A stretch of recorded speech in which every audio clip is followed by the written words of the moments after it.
Recebemos hoje na Folha Tatiana Caproni dos Anjos, advogada por 4 mandados conselheira tutelar. Sim. Que história é essa? O que te levou a trabalhar em favor da família? Então, Edelcio, eu falo que eu tive muita sorte, porque eu fui presenteada na minha vida com mulheres muito fortes, né? Primeiro a minha mãe, né? Uma mulher incrível, batalhadora, firme. Ela me criou sozinha, mãe solo. E o nome da mãe? Jomer Caproni, professora. Ela trabalhou pelo município por 35 anos. E a minha mãe, no decorrer da profissão dela, ela era muito mais que professora, né? Ela se doava realmente e ela pôde, na vida dela, mudar a vida de muita gente, de funcionários, de colegas de trabalho, de alunos, de família, e é um exemplo muito forte na minha vida.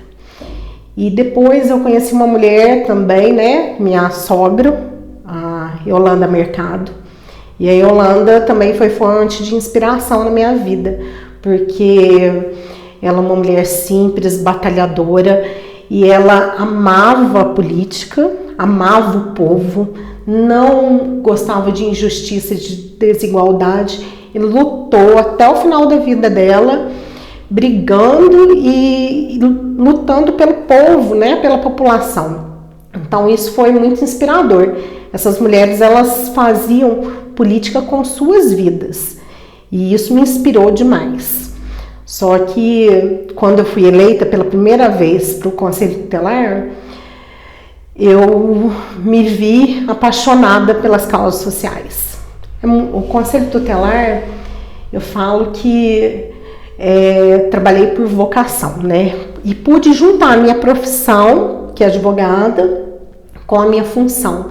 E tudo que eu fiz e faço até hoje com muito amor e profissionalismo, porque o Conselho realmente abriu a minha cabeça, me tirou daquela redoma de vidro que eu vivia, para eu conhecer as necessidades da minha comunidade, das famílias que eu atendo, e isso mudou demais a minha vida, minha visão de vida. Tati, o Conselho Tutelar, na verdade, ele vai a fundo nos problemas da família, sim, da sociedade.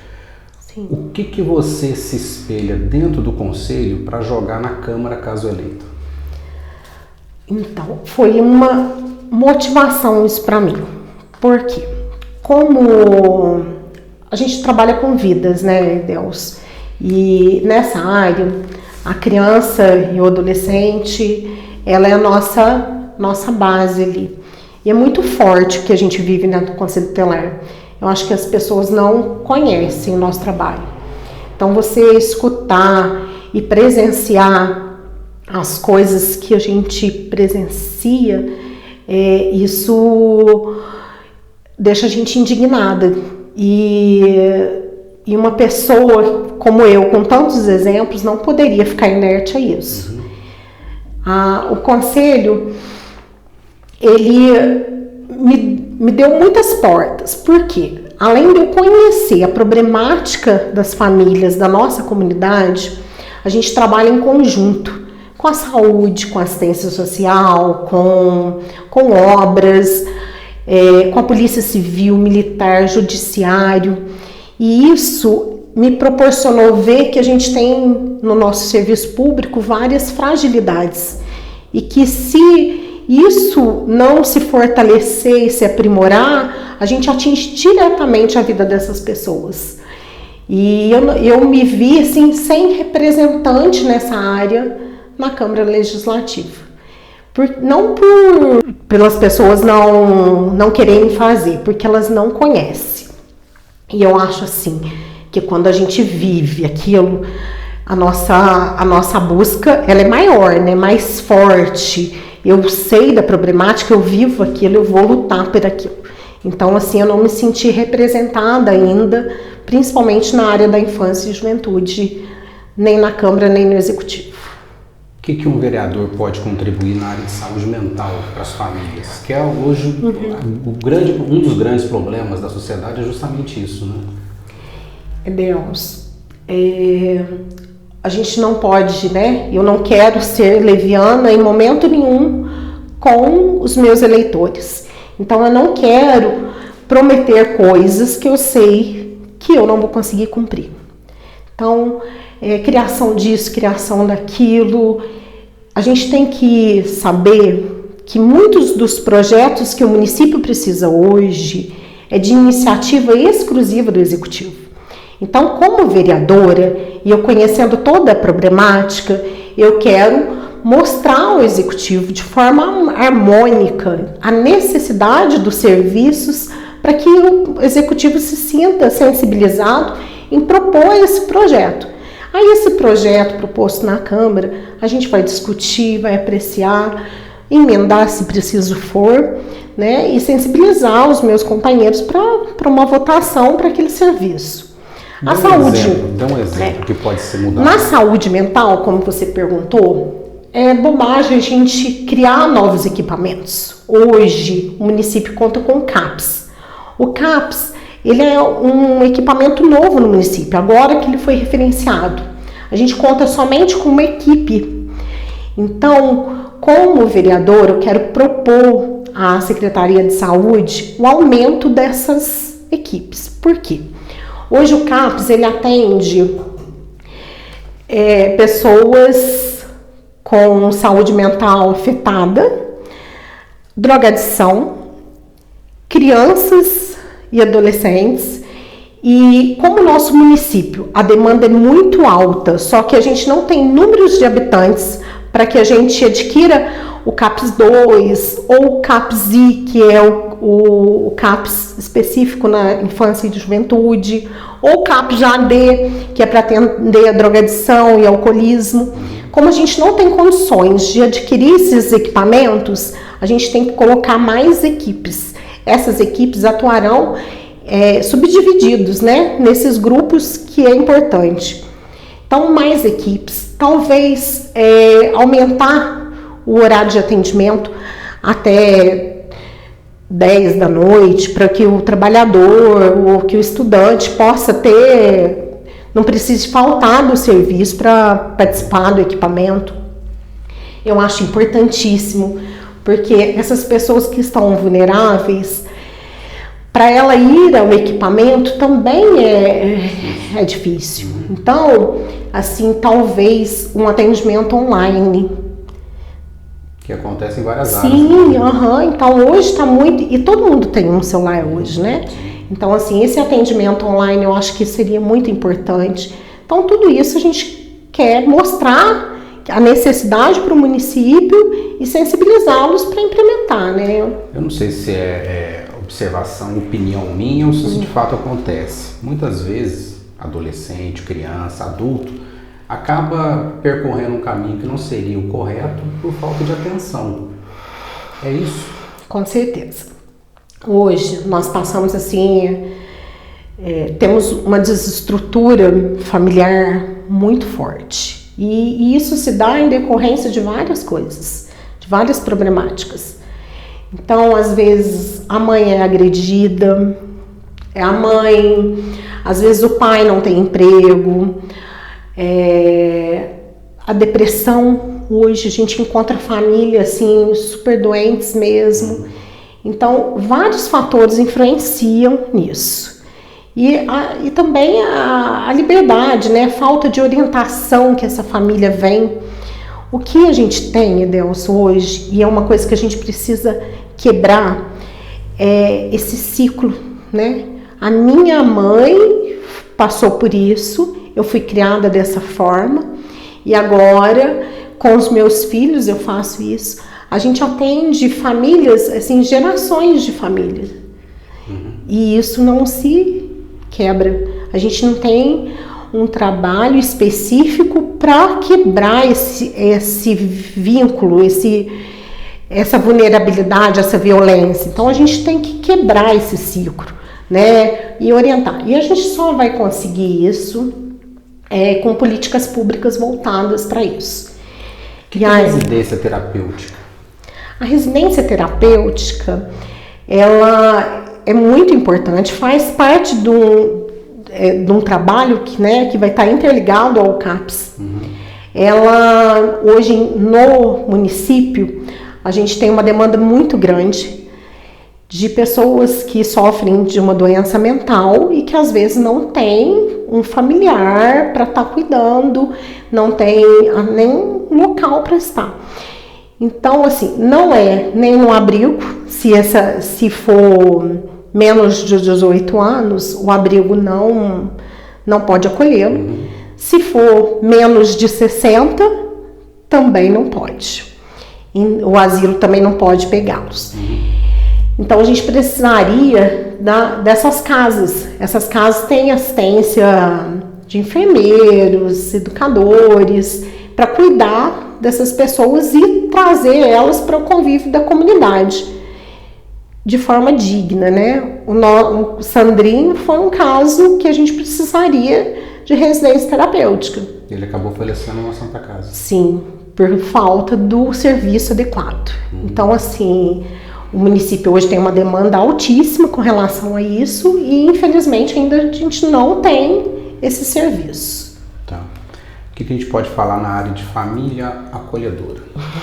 É um tema, tudo que envolve criança e adolescente é uma coisa que mexe muito comigo. E hoje em dia, a gente tem uma demanda alta também de crianças em situação de risco e que às vezes a gente não tem uma família extensa para acolhê-los. Quando isso acontece, o único serviço que o município tem hoje é a instituição de acolhimento, que é o abrigo.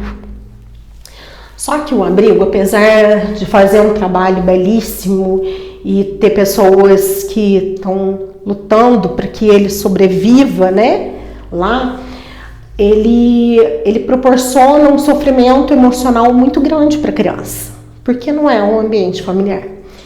E isso dentro deles, se você escutar eles, isso gera neles um abandono muito maior do que o próprio da família, sabe? Então, a família acolhedora, se instituída no município, eles vão capacitar famílias, vão ajudar essa família na despesa dessa criança e ela vai ficar temporariamente naquele lar, até que se trabalhe a problemática da família ou que, se isso for impossível, que passe o processo de adoção dentro dessa família acolhedora. Eles vai ter uma vida normal, vai para a escola, ele vai estar fazendo parte daquela família temporariamente, né? E isso vai gerar nele um conforto e uma segurança muito maior que a instituição de acolhimento. E vai desafogar o nosso abrigo hoje, né? Tati, a gente conversava também sobre a escola do Legislativo, justamente para dar uma energia maior para a juventude. Sim. O que você pensa nesse sentido? A escola legislativa, ela já era um projeto que tinha na Câmara, que eu não sei qual motivo ele cessou, mas é um projeto magnífico. Por quê? Porque traz o povo para dentro da casa do povo. E lá, com a escola, a gente vai, juntamente com as instituições de ensino do nosso município, né, as faculdades, a gente vai poder prover, tanto para o cidadão, para o servidor público e até para o vereador, cursos de capacitação. E vamos ensinar para a população o que é o serviço do vereador, como que a população pode participar das demandas do legislativo. A Câmara itinerante é um componente fantástico da escola, porque nós vamos sair da Câmara e vamos até os bairros distantes, a zona rural, escutar a demanda da população, né, e trazer isso para dentro da Câmara. E aí tem várias ideias, uma Câmara Mirim, para as crianças já ir conhecendo, sabendo o que é o poder legislativo, A gente pode fazer uma câmara para idoso da melhor idade, para o idoso também participar, estar presente. O Parlamento Jovem, que já tinha e traz o jovem para a nossa política, né? Isso é muito importante, a gente trazer esse jovem para outros caminhos, apresentar outras oportunidades para ele. Então, eu acho um projeto magnífico que vai dar vida à Câmara, né? Que hoje eu acredito muito que uma parte boa da nossa população nunca entrou na Câmara. Sim. Então, é um sonho, né? Reativar esse processo, esse projeto e trazer isso para a nossa sociedade. Acho muito importante. Tati, 12 anos de Conselho Tutelar te dá uma experiência muito vasta e muito superior a boa parte das pessoas em Machado. Te dá uma vivência muito grande, né? Sim. Com certeza você se sente preparada para o momento. Com certeza. Qual que é o grande desafio para essa tua área? Então, o grande desafio para a nossa área é exatamente isso que eu te falei. Talvez coisas que a gente queira não partir do legislativo e sim do executivo. Mas o vereador, ele tem uma arma muito poderosa, que é a participação na lei orçamentária anual. Então, se a gente saber apreciar a lei, participar efetivamente dela e distribuir, alocar recursos para as áreas que precisa, a gente vai conseguir ter políticas públicas voltadas exatamente onde o município tem um déficit. E na minha área, né, no meu ver, na infância e juventude. Então, assim, a gente tem que dispor de mais recursos financeiros para a gente poder gerir políticas públicas. Então, a gente tem essa arma muito grande, muito importante e precisa ser usada. E eu não vejo muito este conhecimento, né? Então, eu acho que a gente tem que... Falta isso. Falta a gente participar. Saber dividir melhor recursos. Sim. Colocar... Aonde ele exatamente... E isso é um papel importantíssimo do vereador. Por isso que eu falo assim, às vezes a criação de um polo disso, daquilo, não vai suprir a nossa necessidade. E isso eu vejo que eu tenho vantagem, sim, sobre os outros candidatos. Eu conheço realmente a necessidade da nossa comunidade e conheço também as fragilidades do serviço público. Então, a gente tendo esse conhecimento e sabendo realmente que o papel do vereador é participar na lei orçamentária, na plurianual, nas diretrizes orçamentárias, a gente vai poder trazer recursos e políticas públicas na onde a gente realmente precisa. Tati, suas considerações finais. Então, estou, depois de tudo isso, espero ter passado uma segurança aos eleitores com relação ao meu conhecimento e à minha vontade. Então, eu peço para vocês o seu voto e mais do que isso, eu peço a confiança de vocês no meu trabalho, porque é vida cuidando de vida, né? E para isso a gente precisa ser representado. Então, no dia 6 de outubro, peço que votem 4500, Tatiana Caproni, porque quem trabalha, gente, não para, né? Quem faz o que gosta e o que ama, não fica inerte a nada.